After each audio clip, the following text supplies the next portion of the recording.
Hi, good day. I'm Aquila Rendell. This is Neville John. Our filming is Keziah Stewart. We're doing a short video on judging and arranging, and we'll entitle this video Through the Eyes of the Judges. I've recently judged in the Notting Hill Panorama, and we're doing this video speaking on the experience to sensitize the pan world on the views of the judges and the arrangers. First, I'd like to give you a little background on myself. I'm arranging for over 20 years now. I also teach in 7 schools in the southeastern district in Trinidad and Tobago. I teach music. I've studied music at different levels at the University of the West Indies. I'm the CEO of my own studio, Cut Time. I'm a producer, I'm a songwriter, and a composer. However, I am poor at English, and if there is some sort of misspelled or bad grammar on the judge's score sheet at some point in time, I humbly apologize. My best work is at the Pan is Beautiful Competition 12 at 2013 Pan Festival. It is entitled Skyfall. It is sung by Adele. And the name of it on YouTube is Skyfall Tribute Sun City. Check it out. I've been asked to judge by the National Carnival Commission of Trinidad and Tobago, NCC, through Pan Trinbago, and I've accepted. I've judged at talent competition before, but tried to stay away from panorama judging. However, in recent time, there have been outcry by the national community of the quality of judging in Trinidad and Tobago, in particularly the national panorama competition.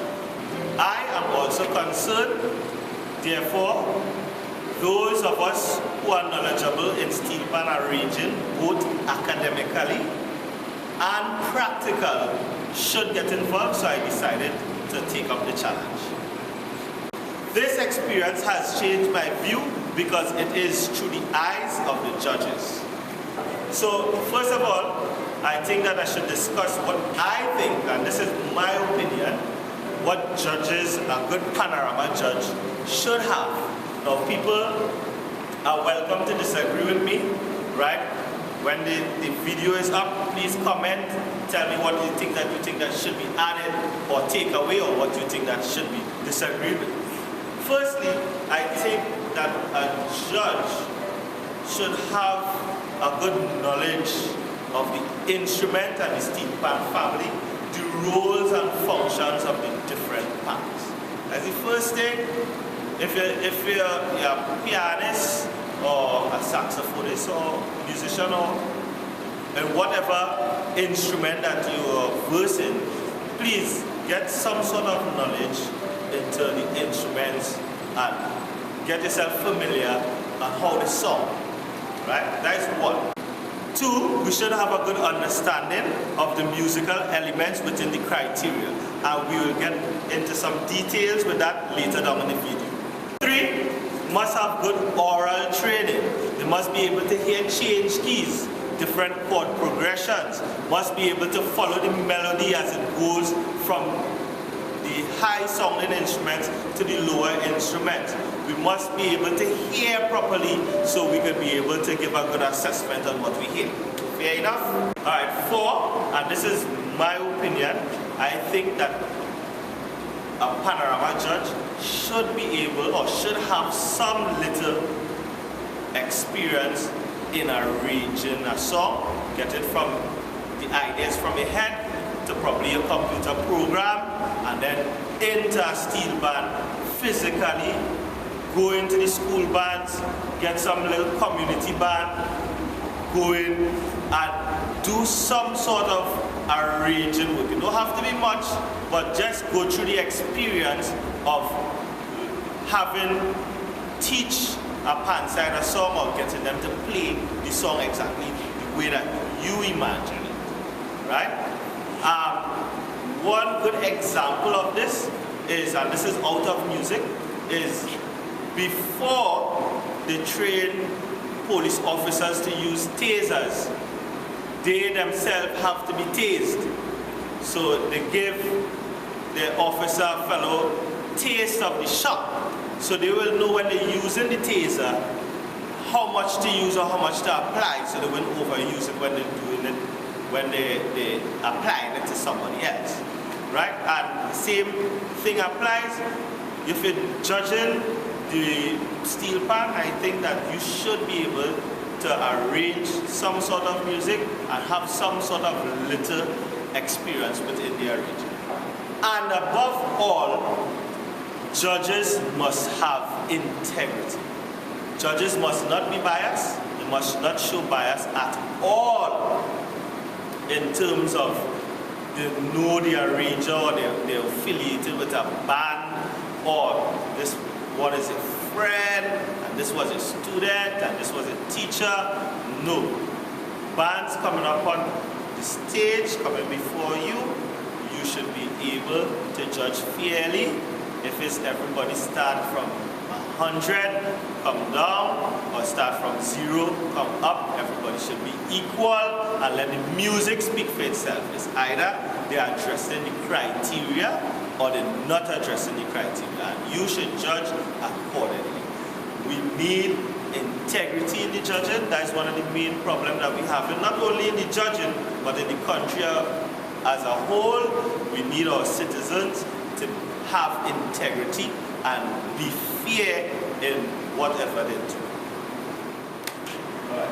1, 2, 1, 2, 3.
So our first example today is Motivic development. We're going to do some Motivic development, some examples of Motivic development. Again, this is based on what I've learned. Other people might learn it differently elsewhere. So if you disagree, feel free to say, write a comment, even make a video and reply. Right?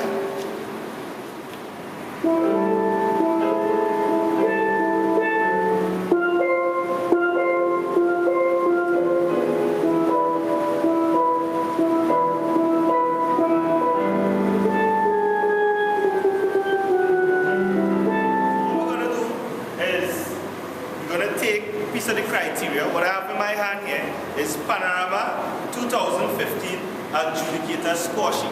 And on the score sheet, it would have all the elements from introduction, Motivic development, harmonic development, and so on and so on and so on.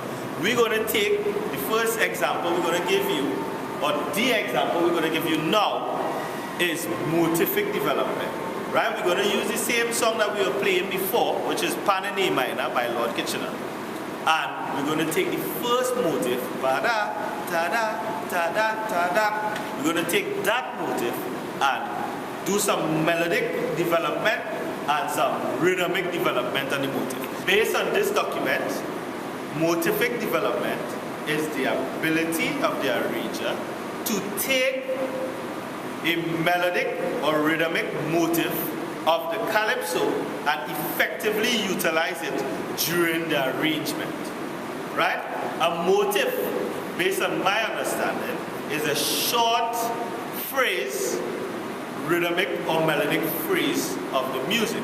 For example, this is the first part of Panorama minor. Right? So I'm going to play it for you. 1, 2, 3, 4.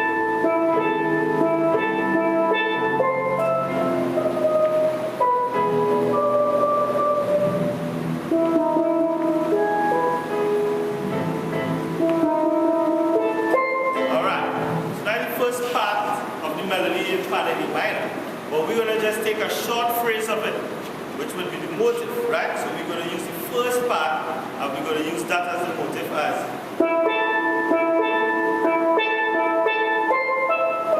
Right? So we're just using the first two notes, and we're going to use that as a motive. And what we're going to do, the first example we're going to do for you, is where we're making it as a melodic motive. Right? 1, 2, 3, 4.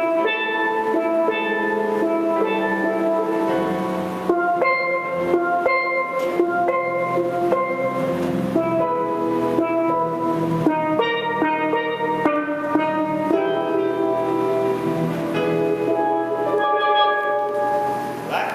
So we move the melody from A to E. Sorry, with the first two notes, we have E and A. Right? And then we have F and C, which is like fifth. The first, the A to E is like fourth. F and C is fifth. Use the same phrase. And then we have E to B, which is like fifth apart again,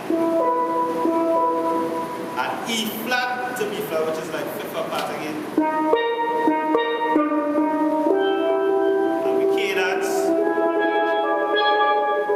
back with the E major, E7, sorry, E7 to go into the A minor again, right? Right?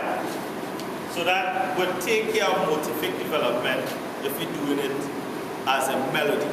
Right? Now if we're doing motivic development as rhythm, it would sound something like this. We're using the same two notes and top again, and we're going to do it rhythmically. Right? Right? 1, 2, 3, 4.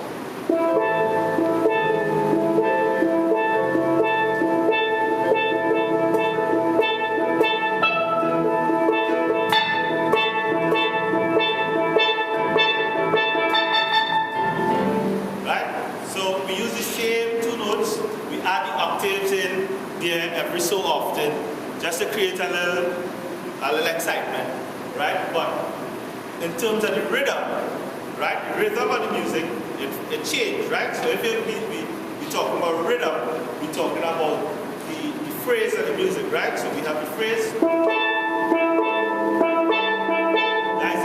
That's the original. We change the original, and we change the original rhythm or phrase. You may know it as a phrase, but it is really the rhythm of the music. We change the rhythm, and we call that rhythmic development, right? So we're going to try it again. Give you an example of the rhythmic development. So we'll be on the same page. 1, 2, 3, 4.